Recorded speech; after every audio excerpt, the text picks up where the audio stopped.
Vice Chair Lou and I are honored to be joined by Leader Jeffries and our veteran members, Representatives Crow, Houlihan, Ryan, Cisneros, and Goodlander. You'll hear from them shortly. We're here today because Donald Trump broke yet another promise to the American people. For more than a decade, this president has been railing against forever wars in the Middle East. And throughout his 2024 campaign, he insisted that he was the pro-peace president. On election night, he even declared, "I'm not going to start a war, I'm going to stop wars." Now, in 2026, we've seen Trump go back on his word. Americans who voted for his America First agenda believed that he would lower costs on day one because he told them that, and he's done exactly the opposite. Instead of lowering costs here at home, we're spending billions of taxpayer dollars on a new war and putting resources into the United States to brutalize U.S. citizens. Instead of making America healthy again, he's ripping away health care that families need most. And instead of improving lives of hardworking Americans, he's giving tax breaks to billionaires and corporations who don't need them. Unfortunately, this last broken promise is a reckless war with Iran and has already claimed the lives of 6 brave American service members. And in Trump's 2 a.m. True Social post, he said there will likely be more American lives lost in this operation. Yet he still won't explain to the American people why he started this war. That's why it's critical that we pass a war powers resolution to limit more military action in the Middle East that puts our heroes in harm's way. This isn't just coming from Democrats. The American people don't want this war. Nearly 60% of Americans disapprove of action in Iran and don't think Trump has a clear handling of the situation.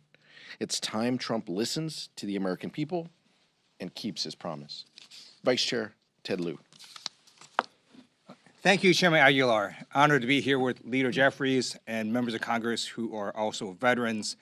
Right now, brave American service members are executing dangerous missions against Iran, and my prayers go out to the 6 service members who died and to their families, as well as those who are seriously wounded.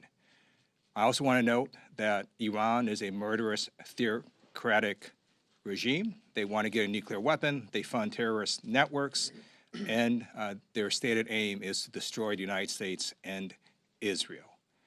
At the same time, under our Constitution, only one entity can declare war, and that is Congress. And this is a war. And how do we know that? Because President Trump says it's a war. The Secretary of Defense has said it is a war. And our Constitution is very clear. I served in active duty United States Air Force for 4 years, and then additional 21 years in the reserves. I also taught the law of armed conflict. Only Congress can declare war.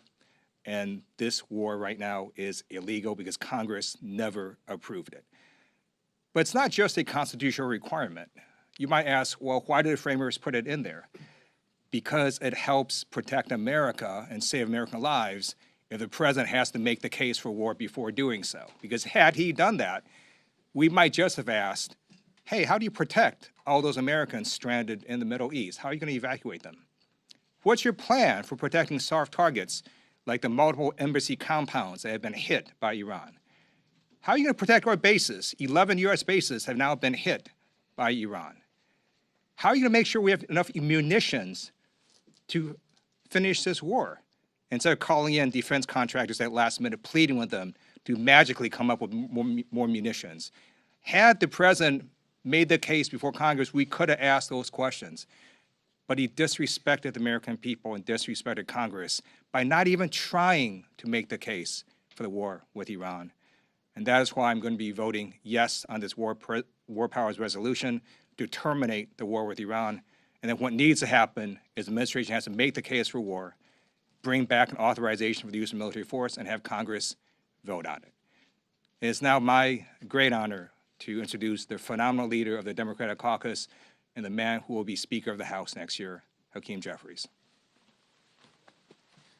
Good morning, everyone. Let me thank Chairman Aguilar and Vice Chair Lieu for their incredible leadership of the House Democratic Caucus, the districts that they represent, and of course the nation, and for convening us here today. I'm particularly thankful to be joined, of course, by those who have served our country in uniform, as Ted has done.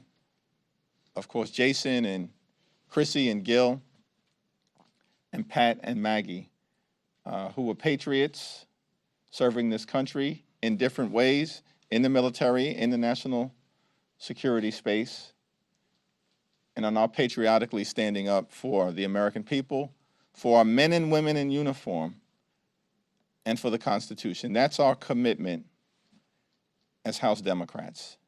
Donald Trump has continued to break his word to the American people. Candidate Trump promised to lower the high cost of living on day one. President Trump enacted tariffs that have increased costs on everyday Americans by thousands of dollars per year. Candidate Trump promised that immigration enforcement would be focused on violent criminals who are here illegally. President Trump has unleashed untrained and masked ICE agents to brutalize and kill American citizens and to violently target law-abiding immigrant families. Candidate Trump said that it was foolish to get the country involved in endless foreign forever wars. President Trump, without authorization and inconsistent with the Constitution, has now plunged America into what he characterized yesterday could be an endless war that has already tragically cost the lives of 6 patriotic service members. And we mourn for them, and we're praying for their families, as well as all of those service members who are still struggling to deal with serious injuries as a result of what has taken place in the Middle East.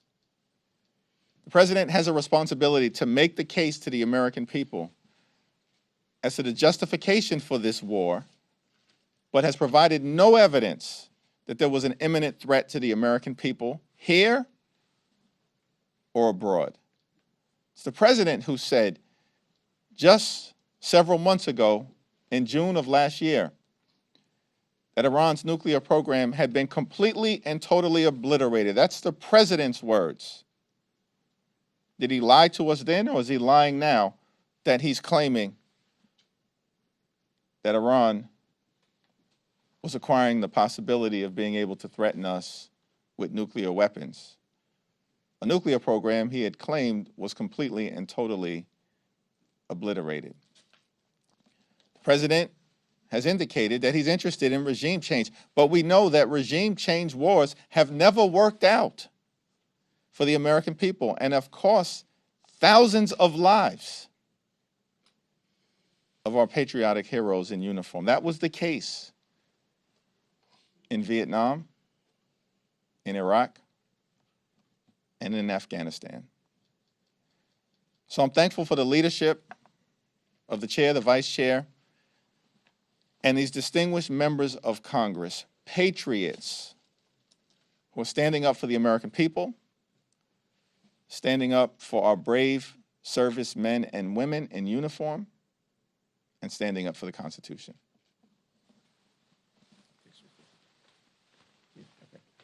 It's now my honor to yield to one of those patriots who has served the country admirably, heroically, and bravely in multiple theaters of war, and is now doing so, serving this country as a distinguished member of Congress representing the great state of Colorado, the Honorable Jason Crow.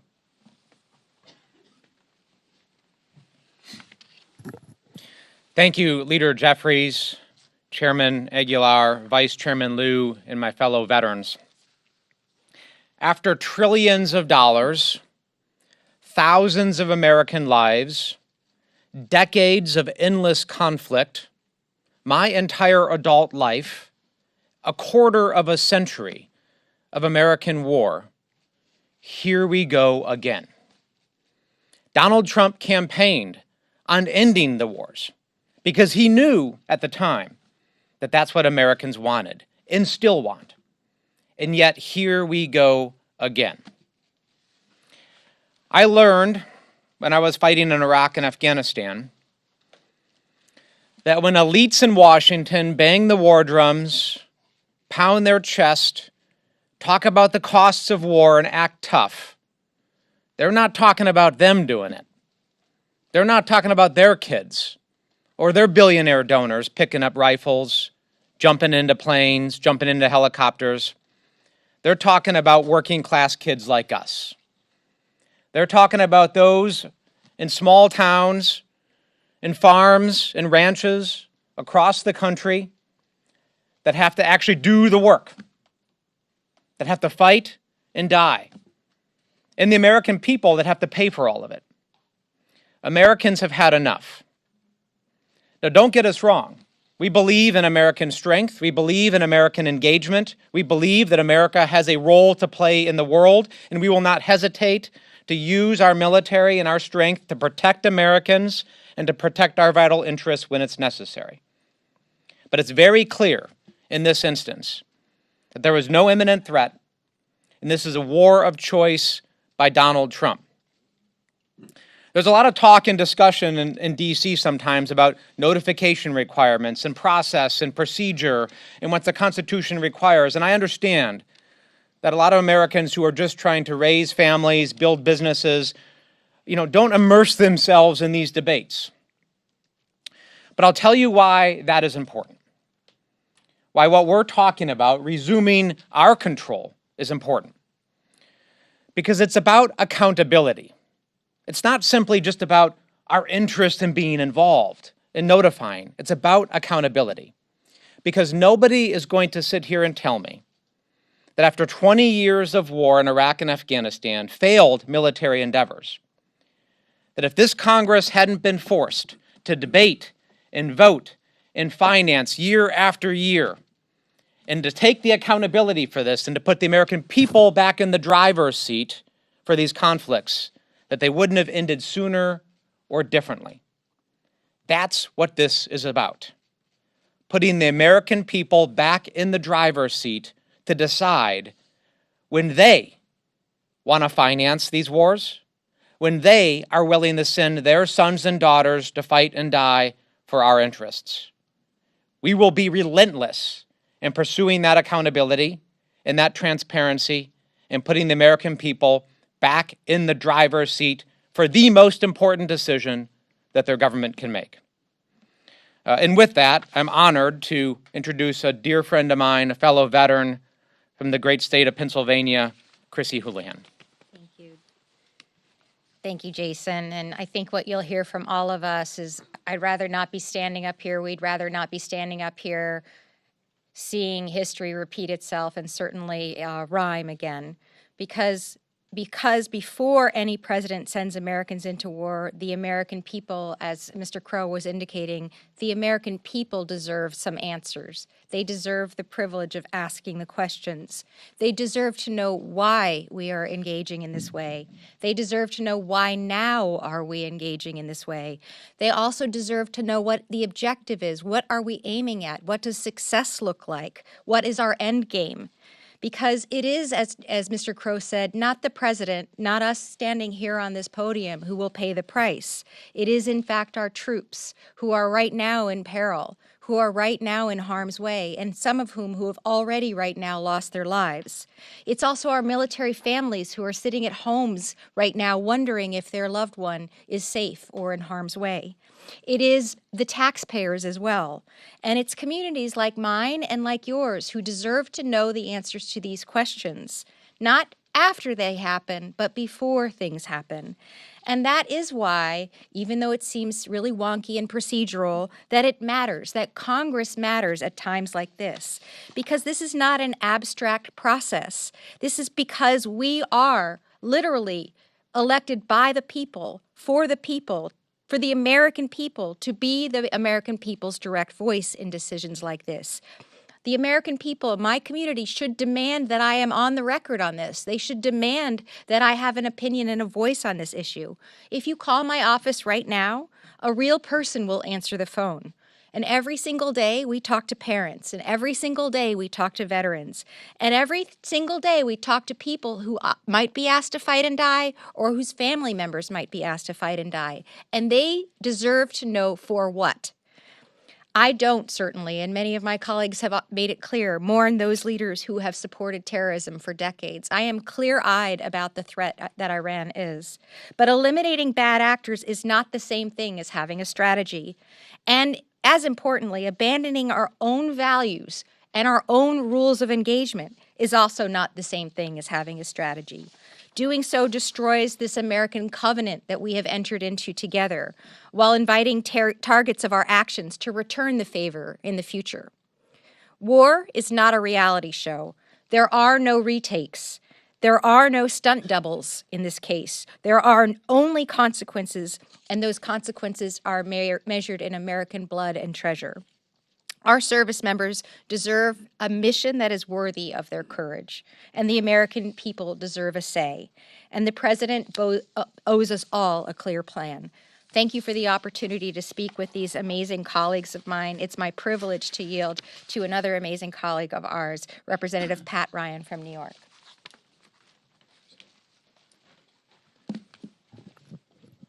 Thank you, Chrissy, and thank you to my colleagues and our leaders. I think for all of us, this is certainly personal, but I want to be clear, it's not about us individually, it's us as representatives of a generation of patriotic Americans who love this country so much that they were willing to sign up, to put their lives at risk, to trust that the government would only send them into harm's way if they absolutely needed to, if there was no other resort, if there was an imminent threat, and if there was a real plan to accomplish a mission to keep them safe, to responsibly end that conflict.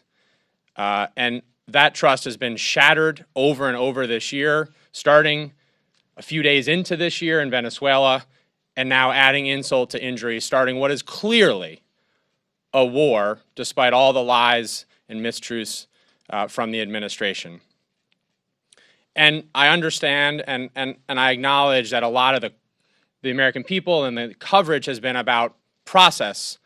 And as my colleagues were saying earlier, theoretical, intellectual war powers and so on.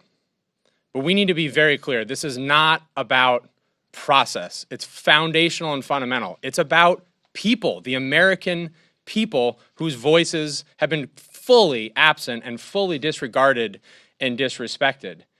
In my district, which is one of the most purple in this country, when I talk to folks, especially this weekend, but for the last several years, there's two things that almost every American agrees on. We need our government to lower our costs, and we need our government to stop getting us into open-ended regime change wars, especially in the Middle East. Both of those, obviously, promises that the president explicitly ran on have been broken and is a straight-up betrayal of the people with no accountability so far. On the cost front, not only are we not investing in lowering costs for people on health care, lowering costs for people on housing and food and groceries and utilities, we're also raising the costs. I mean, the price of gas is already skyrocketing. We know the Iranian regime is deliberately focused on driving that up to hurt all of us and especially the American people. And I'm sure many have already seen there's already a tracker running. And if you haven't, I would point you to it, tallying minute by minute the multi-billion-dollar cost already to this illegal war and operation.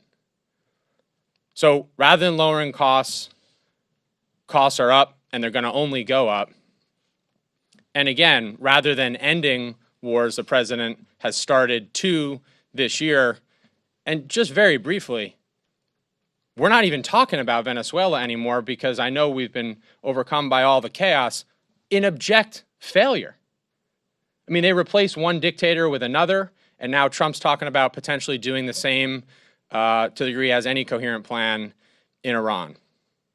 So we as Democrats, as patriots, are focused on lowering costs, stopping wars. That's what this vote is about tomorrow, and that should not be a partisan issue. And just the last thing on a personal note, if I hear one more chicken hawk who's never served a single day in uniform, sitting in a gold-plated office in DC or in Mar-a-Lago or anywhere else, try to talk tough, having never seen what war is about, I'm gonna lose my mind. And we're gonna hold them accountable. We're gonna call out their BS every single time.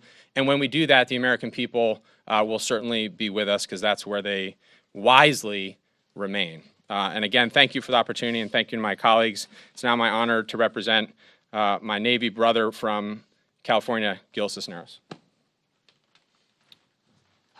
Thank you very much. Good morning, everybody. I'm Congressman Gil Cisneros, representing California's 31st District, and I'm glad to be here with my colleagues. I'm a Navy veteran, member of the House Armed Services Committee, former Undersecretary of Defense at the Pentagon, and I stand here today to condemn this Trump administration's reckless and unconstitutional military action in Iran. Saturday, our country woke up to the news that we are at war with Iran. The news came from the same president who campaigned on no more wars, and the same one who bombed Venezuela just 2 months ago, and just yesterday authorized action in Ecuador. Now, who knows what other country will be next? But despite what you may think, Donald Trump does not have the ability to declare war. Our military is not Trump's private army. Our national security and the safety of our service members overseas are not the president's to play with when he's in the mood for a conflict. These are real lives on the line. We have already lost 6 courageous service members in this unauthorized war, 6 families whose lives will be changed forever. My thoughts go out to those families and loved ones and the service members that we have lost. I've heard nothing from this administration that justifies engaging in conflict in the Middle East. Donald Trump doesn't care. He spoke for 5 minutes at a White House ceremony about the war before he started talking about the drapes he picked out. He continues to prove time and time again that he doesn't care about the safety of our families, of our citizens, our troops abroad, or anybody. America cannot afford another aimless and endless war because of the ego of one man. We must pass the bipartisan War Powers Resolution now to rein in Trump's deadly overreach for the safety and security of every American. Thank you. I now recognize my fellow Navy vet, Maggie Goodlander from New Hampshire. Well, I want to thank our caucus leadership and my colleagues for being here today. We're here because President Trump launched a war of choice, a war for which he has no clear reasons. It's a shifting set of rationales that are dizzying and insulting to every freedom-loving American. He did so with no clear plan or path to victory. He did so with no end game. He cannot, has not, I hope he will, but he simply has not answered the most fundamental question of how does this end? We're here today because we understand that war is hell. And we understand, as one of my heroes, John McCain, used to say, that only a fool or a fraud could sentimentalize the cruel realities of war. Well, only a fool or a fraud could forget who pays the price, who bears the costs of war.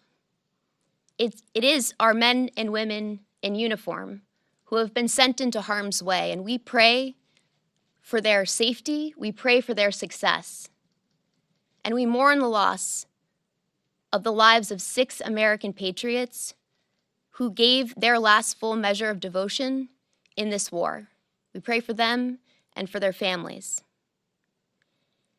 We do not forget that it is every American taxpayer who will be footing the bill. It's not billionaires like President Trump.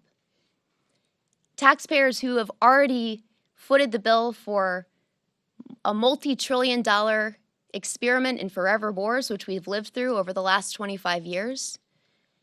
Every American who is right now stranded in the Middle East because there was no evacuation plan for this war before it was launched. Hardworking Americans across our country in my home state of New Hampshire who are already feeling the pain of high costs at the gas pump and in their utility bills, and who are going to see prices spike once again today. We've seen a spike like we've not seen in decades in the last 24 hours. We're here today because we understand that the president has defied common sense in our Constitution, but he doesn't have a blank check to wage war. We will do our jobs, we will do our duty under the Constitution by voting in favor of this bipartisan War Powers Resolution, which will do a simple and critical thing. It will force the president to do his job, to come to the Congress. If he's got a plan, we all understand that the Iranian regime is a brutal and determined enemy of the United States, a regime that has blood of our fellow Americans on its hands. But if the president wants to take the country to war, he's going to have to come to the Congress and make his case. There are no blank checks. Anyone who served in uniform knows that you don't write a blank check to this president or any president. So we will do our duties, and I'm honored to be doing so alongside these patriots. So with that, I'll turn it back to the chairman. Thank you so much, Representative Goodlander. Questions? Thank you. I know we've talked about attendance a little bit throughout the year. I was just curious, with this vote coming up that clearly is a priority for you guys tomorrow, and some of your members being in, election season, how are you communicating to your members that it's important to get here, and are you expecting to have full attendance tomorrow? It's a question for Whip Clark, but what we have communicated to our caucus time and time again, we have telegraphed when these votes are going to happen, and our expectation is that members are here to vote on behalf of the American people and on behalf of their districts when these important votes come. So my expectation, I know that there were elections last night. I know there's elections in 2 weeks. Members need to be here to vote. This is a consequential and important vote, as these patriots behind me have indicated. It's too important not to be here. So my expectation and hope and belief is that members will be here. Michael. Thank you all for doing this. This week is a two-day work week for you all. You're scheduled to be on recess next week. So many of your members told me coming out of the briefing yesterday that they came out with more questions than they did going in. Can you just kind of speak to the context of going to your districts next week?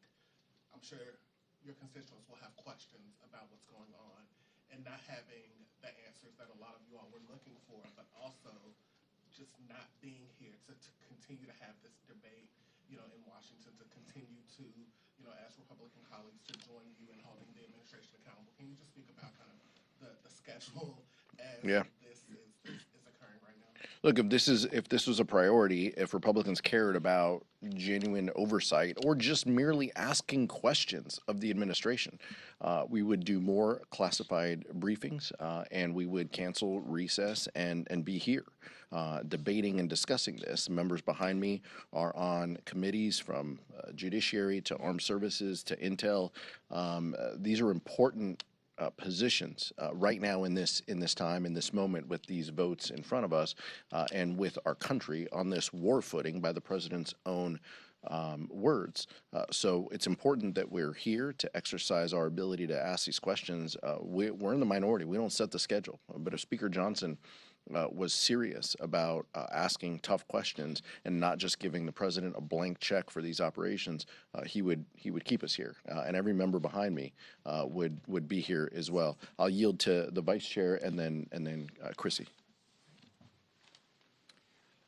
Chairman Aguilar is absolutely right. We should be here to ask the questions of administration, but it's not just that the administration isn't answering questions; they're just lying. So we know that the rationales for why they entered this war keep shifting. It was about nuclear weapons, then it was about regime change, then it was about threat reduction, then it was about preventing a preemptive attack, then it was back to regime change, and that was all on a Sunday. And then the next day, on Monday, Secretary of Defense says, no, no, no, this is not about regime change. And so we don't really know why we're at war with Iran. And the administration needs to make their firmer case for war, put an authorization for use of military force for Congress to vote on, but they can't just launch us into a war without any rationale. And again, that's why we're standing here saying we're going to vote yes on this war powers resolution to terminate hostilities with Iran until the administration makes their case. I want to add to that because you probably recall that I have had my fair share of words with our speaker, the Speaker of the House, who is the Speaker for the entire House. And I have a certain amount, not even a certain amount, an enormous amount of disdain for him at this point in time, because it's his responsibility to bring us into Congress, to make us be able to be here, to be able to have votes, to be able to have conversations. And he has abdicated that responsibility, unfortunately, on behalf of all of us. And that also trickles down, evidently, to the chairman of different committees that you mentioned. Intelligence has been completely MIA. Chairman Crawford has declined and denied and canceled meeting after meeting after meeting in the Intelligence Committee and hasn't asked for the information that must be available, or at least should be available to Intelligence Committee members. Similarly, with the Foreign Affairs Committee, Chairman Mast is an embarrassment, I have to be honest. The fact that he has canceled Foreign Affairs Committee hearing meetings as well is another indication that they are completely abdicating their responsibility, the constitutional obligation of the Congress, and as a result are anointing or appointing President Trump as a king. Nick. I want to ask about DHS funding. Republican leaders were up here a second ago talking about the risks that the DHS shutdown poses the longer this war goes on. Are Democrats going to oppose DHS funding as this conflict continues? Yeah, we'll continue to oppose this terrible homeland bill because they're trying to use ICE and CBP money against U.S. citizens. They've already killed 2. Their policies are the problem. But keep in mind, and this is just the height of politics, and I realize what the speaker and his leadership team are trying to do. If they were serious about threats and our homeland, why would they try to cut CISA, cybersecurity, 50%, which Democrats stood up for, as saved those cuts from happening in our funding process. So these are folks who are not serious, but these agencies still have the resources to exist. They made sure of that with H.R. 1, including $75 billion additionally for ICE. They can live off of that. But I personally am a supporter of Rosa DeLauro's bill and plan that would, create kind of a check on DHS, slide off ICE and CBP.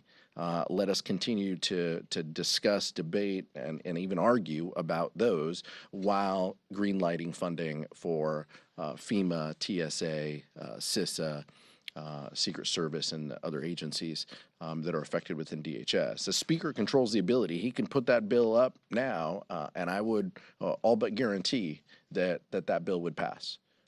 He's choosing not to do that. He is choosing to engage in this fake fight to try to make a point, and using war as a reason to try to score political points because they know the American people are not with them on DHS funding, not with them on weaponizing ICE, and not with them on this war that the president has led us to. Representative Crow. I want to underscore the tremendous risk that this administration and congressional Republicans have put the American people in right now.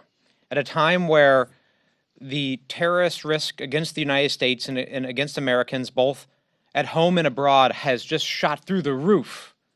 Unbelievable levels of risk against Americans now as a result of terrorism and cyber risks. At the same time that has happened, they have taken vast quantities of our FBI agents, of our Homeland Security investigation agents, and others with the expertise and the mandate to conduct counterterrorism investigations and operations and cyber operations, and they have shifted those folks to their ill-conceived immigration policies. So we are calling on them immediately to pull those personnel off of their ill-conceived immigration policies that are brutalizing and terrorizing the American people and put them back on counterterrorism and cyber operations.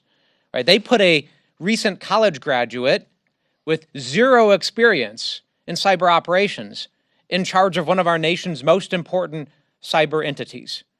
It's madness, and it's putting the American people at great risk. We call on them now to fix it and to do what's necessary to protect the American people.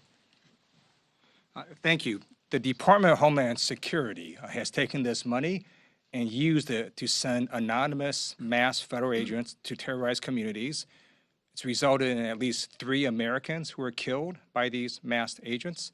It's resulted in DHS agents illegally conducting surveillance on Americans who are exercising their First and Second Amendment rights. It's resulted in these agents arresting people who should not be arrested. And then Secretary Noem has engaged in corruption and spent hundreds of millions of dollars on a luxury jet fleet with a really beautiful bedroom. I'm going to be voting no on the DHS funding for this illegal and unconstitutional conduct. Secretary Noem is appearing before the Judiciary Committee in which I sit. I now have to go leave to question her. Thank you. So on attendance again, Mike Johnson has had an attendance problem in the last couple months. And last night's election really solidified that there are Republicans that are not going to be here next year. Like Wesley Hunt, of course, already missed a bunch of votes. Dan Crenshaw lost his primary. Chip Roy set up to run up. Do you think this could exacerbate Johnson's attendance problems? And further, do you expect that there will be more instances of what happened last month of Johnson essentially holding a vote open for a long time while he waits for Republicans to get to the Capitol? There's a lot of jobs I don't want in this town, and Republican whip is definitely, pretty high on that list. So I can't speak to that. But look, that's what I would expect, is that they're going to hold votes open, fly people back, beg them to come back and vote, or just cancel votes. And that gets back to, what Representative Houlihan was talking about, just abdicating the responsibilities here and just saying, oh well, we won't vote on that, we won't deal with that, or maybe we'll push that to tomorrow, and then tomorrow we'll push it to next week. That's what this chaos is exactly. The card that Mike Johnson plays time and time again, and it's because his folks don't care about governing. I have 2 questions. Spain has just banned the United States from using military bases against Iran. President Trump said he will cut off trade with Spain. What do you think about that? And the other question is, the President Obama involved more countries than President Trump. Did you protest for these wars? Nearly 2,000 US military were killed in the Libya war. For example, Obama didn't ask Congress for authorization. What do you think about that? Yeah, I think these are different. I think these are different conflicts than. But look, what I would remind you is, we were briefed yesterday by Marco Rubio, who screamed to the top of his lungs when he was senator about, the importance of Congress playing a role in these authorizations. It's interesting that his tune changes with respect to. Spain, we'll continue to get briefings. These members behind me get military briefings. As a defense appropriator, I'll continue to get briefings. We're concerned about how our allies are responding, and we're keeping in touch, and we're being very mindful of what the future holds with respect to our allies. Any last question? Yet some Democrats are sponsoring an alternate war powers resolution. Are you concerned at all that will siphon votes away from the resolution? No, I think that this resolution will have the vast majority of Democrats supporting it. I'm aware of the competing authorization that members have. Members some will take a different nuanced position on this, but I'm convinced that this is where the Democratic majority is. I'll just remind you what we've said before from this podium. The importance of us having collaboration and thought and disagreements and debates, even among our caucus, is important. Unity doesn't mean unanimity.